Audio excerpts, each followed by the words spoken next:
درد اگر آدمی ہوتا تو گریبان پکڑ کر کہتے اس طرح رہتے ہیں بے چین دلوں کے اندر، اس طرح کرتے ہیں بیماروں سے۔ دل میں رہنا ہے تو ٹھیک سے رہنا سیکھو، ہم تمہیں سہتے ہیں کچھ تم بھی سہنا سیکھو۔ ایک تھوڑی سی خوشی آئے تو جل جاتے ہو، درد گر آدمی ہوتا۔ دروازے پر ہونے والی دھیمی دھیمی اور مستقل دستک اس کی نیند میں رفتہ اندوز ہوئی تھی۔ اس نے کروٹ بدلی مگر یہ اس کا وہم نہیں تھا۔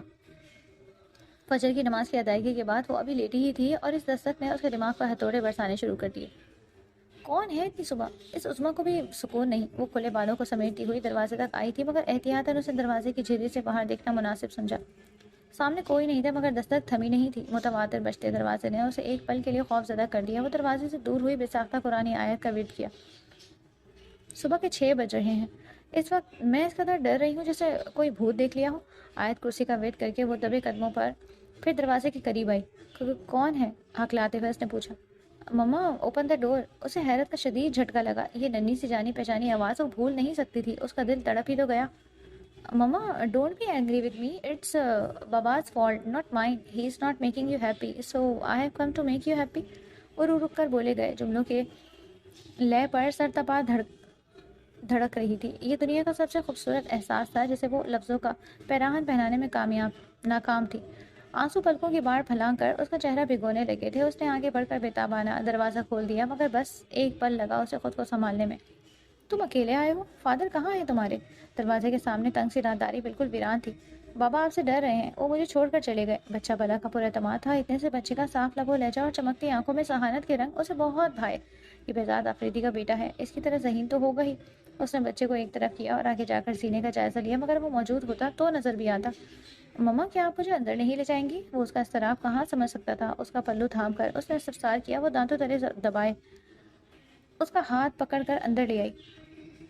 دروازہ بند کر کے اس نے تیزی سے کھڑکی تک کا فاصلہ طے کیا۔ رات بھی اس کی گاڑی نیچے موجود تھی مگر اس وقت وہ مخصوص جگہ خالی تھی۔ مما میں نے ناشتہ نہیں کیا، مجھے ناشتہ کرنا ہے۔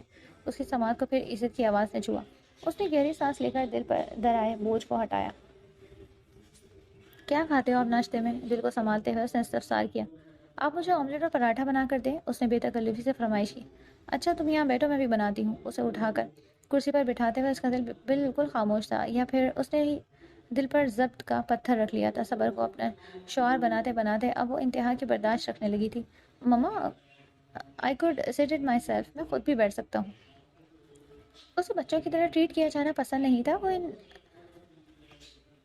وہ انسنی کر کے واش روم کی طرف چلی گئی۔ ٹھیک 2 منٹ بعد وہ بہت سے آنسو بہا کر چہرے پر پانی کے چھینٹے ڈالنے کے بعد واش روم سے برآمد ہوئی تھی اور بہت خاموشی سے ناشتہ بنانے لگی۔ مما مجھ سے باتیں کیوں نہیں کر رہی؟ کیا میں آپ کو پسند نہیں ہوں؟ کیا میں اچھا نہیں لگا آپ کو؟ چند لمحوں کی خاموشی کے بعد اس نے سوال کیا۔ اس کے آٹا گوندتے ہاتھ ذرا دیر کو رکے۔ ایسی تو کوئی بات نہیں، you are a good boy. وہ کیا کہتی؟ وہ تو اسے نظر بھر کر دیکھنے سے بھی ڈر رہی تھی۔ بہزاد آفریدی کا کیا چاہتا تھا وہ قطعی نہیں جانتی تھی۔ اس کی آمد کا سبب، اس کی یہ مہربانی، سب کچھ اس کی سمجھ سے بالا تر تھا۔ آخر وہ کیوں اسے ڈھونڈتا ہوا اس تک پہنچا؟ مما یو آر سو بیوٹیفل، آپ کے بال کتنے لمبے ہیں، ریپونزل کے جیسے، اور رنگ اسنو وائٹ سے بھی زیادہ وائٹ ہے۔ وہ اسے حسرت و محبت سے دیکھ رہا تھا۔ ماں کی محبت کی تشنگی اس کے لہجے سے عیاں تھی۔ وہ بے چین ہو رہی تھی۔ یہ میرا جگر گوشہ، دل نے چیخ کر سر پٹا۔ نہیں رائنا، کیسے اسے میرے پاس آنے دے سکتی ہے؟ دماغ نے نفی کی۔ یہ کیسا امتحان ہے؟ حوصلوں کی دیوار بھربھری ریت بن کر ڈھہ رہی تھی۔ اس نے ناشتے کے لوازمات میز پر رکھ دیے، پھر خود بھی کرسی گھسیٹ کر بیٹھ گئی۔ آپ مجھے اپنے ہاتھ سے کھلائیں گی؟ اس نے چمکتی آنکھوں سے اسے دیکھا۔ وہ نظر چرا کر نوالا بنانے لگی۔ مما جب سب کہتے تھے کہ آپ مر گئی ہیں تو میں بہت روتا تھا، بٹ بابا کہتے تھے یو آر الائیو، بابا لوز یو ویری مچ۔ اس کے ہاتھ کانپ سے گئے، آنکھوں میں آنسو لرزنے لگے۔ آپ خاموشی سے ناشتہ کرو، وہ بگھڑتی اس سے پہلے بچے کو ٹوک گئی۔ مما مجھے آپ سے بہت ساری باتیں کرنی ہے، وہ اس کا ہاتھ پیچھے کر کے ضدی سے انداز میں بولا۔ میں تمہاری ماں نہیں ہوں، تم کیوں مجھ سے باتیں کرنا چاہتے ہو؟ اس نے دل پر جبر کر کے جملہ کہے تھا۔ بھلا آسان تھا ایک معصوم دل کو توڑنا؟ اس کی آنکھیں لبالب پانیوں سے بھر گئیں۔ Please don't be angry with me, you are my mother, mama I love you so much, I love you so so much. وہ میز پر چہرہ ٹکا کر رونے لگا تھا۔ اس نے ایسی صورتحال کا کب سوچا تھا؟ اس کے ہاتھ پاؤں سرد ہو گئے۔ بے ساختہ ہی اس نے اپنی جگہ سے اٹھتے ہوئے اس کا چہرہ میز پر سے اٹھایا اور پھر جا بجا اپنے لب اس کے چہرے پر ثبت کرتی چلی گئی۔ اسے اٹھا کر اس نے اپنے سینے میں بھینچ لیا۔ کیسی تشنگی تھی جو سیراب ہونے کا نام نہیں لے رہی تھی۔ اس کی ممتا تڑپ رہی تھی، اور اب جب یہ چھوٹا سا بچہ اسے ماں کہہ رہا تھا تو اس کا دل ہمک ہمک کر لپک لپک کر اسے اپنی آغوش میں سمیٹ لینے کے لیے اکسا رہا تھا۔ وہ بھی کب تک دل پر جبر کرتی رہی؟